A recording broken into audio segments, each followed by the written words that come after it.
grand prophète s'est levé parmi nous et Dieu a visité son peuple. Alléluia. Alléluia, Alléluia, Alléluia, Alléluia, Alléluia, Alléluia, Alléluia, Alléluia. Le Seigneur soit avec vous. Et avec votre esprit. Bonne nouvelle de Jésus-Christ selon Saint Jean. Gloire à toi, Seigneur. En ce temps-là, Jésus passa de l'autre côté de la mer de Galilée, le lac de Tibériade. Une grande foule le suivait parce qu'elle avait vu les signes qu'il accomplissait sur les malades. Jésus gravit la montagne et là, il était assis avec ses disciples. Or, la Pâque, la fête des Juifs, était proche. Jésus leva les yeux et vit qu'une foule nombreuse venait à lui. Il dit à Philippe, « Où pourrions-nous acheter du pain pour qu'ils aient à manger ?» Il disait cela pour le mettre à l'épreuve, car il savait bien, lui, ce qu'il allait faire. Philippe lui répondit, « Le salaire de 200 journées ne suffirait pas pour que chacun reçoive un peu de pain. » Un de ses disciples, André, le frère de Simon-Pierre, lui dit, « Il y a là un jeune garçon qui a 5 pains d'orge et 2 poissons. Mais qu'est-ce que cela pour tant de monde ?» Jésus dit, « Faites asseoir les gens. » Il y avait beaucoup d'herbe à cet endroit. Il s'assit donc au nombre d'environ 5000 hommes. Alors Jésus prit le pain et après avoir rendu grâce, il les distribua aux convives. Il leur donna aussi du poisson, autant qu'ils en voulaient. Quand ils eurent mangé à leur faim, il dit à ses disciples, « Rassemblez les morceaux en surplus pour que rien ne se perde. » Ils les rassemblèrent et ils remplirent 12 paniers avec les morceaux des 5 pains d'orge restés en surplus pour ceux qui prenaient cette nourriture.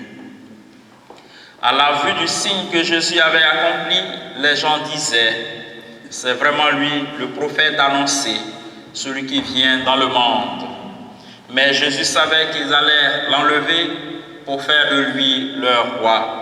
Alors, de nouveau, il se retira dans la montagne, lui seul. Acclamons la parole de Dieu.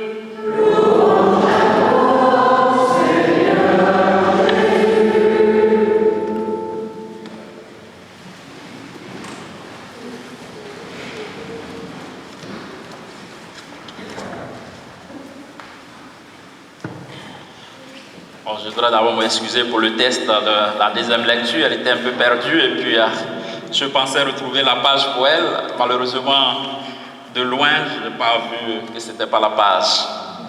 Dans toutes nos excuses, on essaiera de rattraper tout à l'heure dans le commentaire. Chers frères et sœurs en Christ, l'évangile de ce 17e dimanche du temps ordinaire s'inscrit dans la logique de celui du dimanche dernier.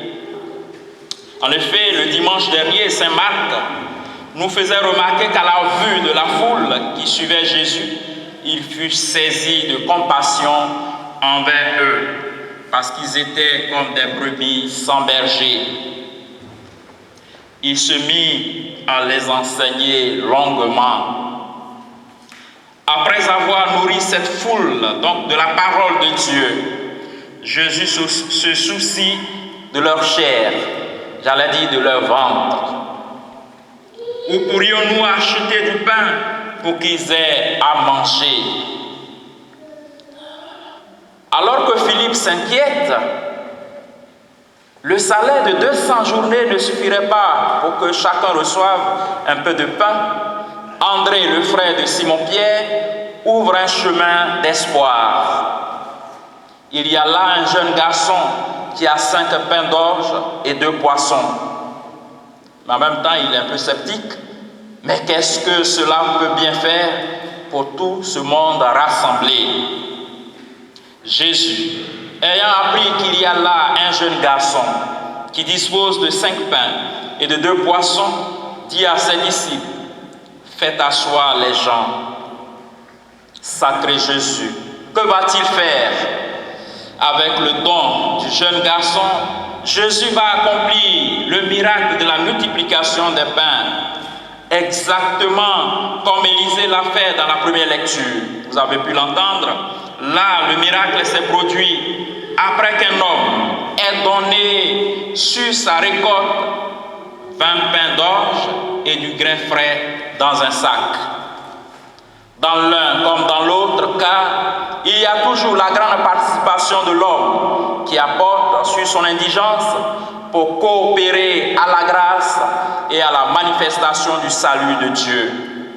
Autrement dit, Dieu se sert de notre vie, de notre cœur généreusement mis à sa disposition pour accomplir des miracles dans le monde en faveur de tous les déshérités. Au-delà de la multiplication des pains, je voudrais vous inviter à regarder le geste de l'enfant de l'Évangile.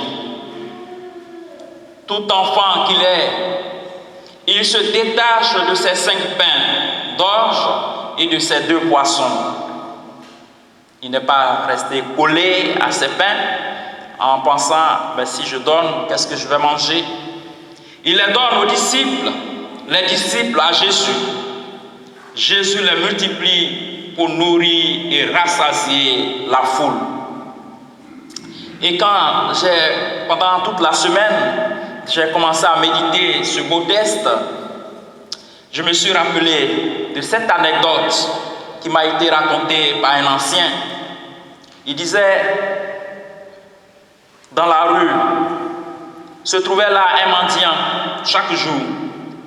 Puis un jour, il y a assez de bruit dans la rue et il se renseigne et on lui dit, il y a un roi puissant qui vient, paré de bijoux et de diadèmes, qui va passer par là. Alors il s'est dit en lui-même, je suis riche.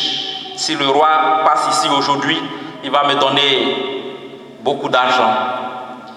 Puis le roi arrive à son niveau et c'est le roi, paradoxalement, qui lui demande quelque chose. Il demande quelque chose au mendiant. Et mendiant, il est tout fâché, mais il regarde dans son sac, il tire de son sac un petit grain de riz qu'il donne au roi. Le roi continue son chemin, puis le soir venu, le mendiant rentre à la maison, il renverse tout ce qu'il a reçu toute la journée. À l'intérieur de ce qu'il a reçu, il voit quelque chose qui brille. C'est en fait de l'or. Le grain de riz qu'il a donné au roi est devenu de l'or dans son sac. Alors, il se disait en lui-même, mais si j'avais donné tout le contenu de mon sac, je serais riche aujourd'hui. Voilà quelquefois, le Seigneur se sert de nous. Si l'événement de la multiplication donc des pains est un fait extraordinaire, il respecte pourtant une logique. Et cette logique, elle a lieu à partir du premier partage. Le partage fait par ce jeune garçon. En cet enfant surgit et naît dans le monde la race d'un nouveau type d'hommes et de femmes qui, par leur généreuse capacité de partager avec les autres, produisent le miracle de l'abondance dans le monde. Le miracle que Dieu opère dans la vie des hommes, des femmes, des hommes, des souffrants, devient possible quand l'homme, la femme, enfant ou jeune, simple citoyen, paysan, fonctionnaire ou cadre, leader politique, accepte de devenir celui ou celle dont Dieu se sert pour donner la vie, la santé, la nourriture, du travail, la possibilité de vivre à d'autres hommes, pour faire respecter le droit, la vérité, la justice autour de nous. Dans ce sens, On peut bien se mettre à l'école de Saint-Paul dans la deuxième lecture, malheureusement, qu'on a ratée. Ayez beaucoup d'humilité, de douceur et de patience. Supportez-vous les uns les autres avec amour. Ayez à cœur de garder l'unité dans l'esprit par le lien de la paix. En tout cela, nous devons faire confiance en Dieu et reprendre à notre compte la prière d'ouverture pour ce 17e dimanche en disant « Tu protèges, Seigneur, ceux qui comptent sur toi. Sans toi, rien n'est fort et rien n'est saint. Multiplie pour nous tes gestes de miséricorde, afin que, sous ta conduite, en faisant un bon usage des biens qui passent, nous puissions déjà nous attacher à ceux qui demeurent. Et nous voulons demander aujourd'hui la grâce par Marie pour chacun de nous, pour tous ceux qui ont le cœur ouvert, la main ouverte, pour que le miracle soit possible encore dans notre monde d'aujourd'hui. Nous demandons tout cela par Jésus, le Christ, notre Seigneur.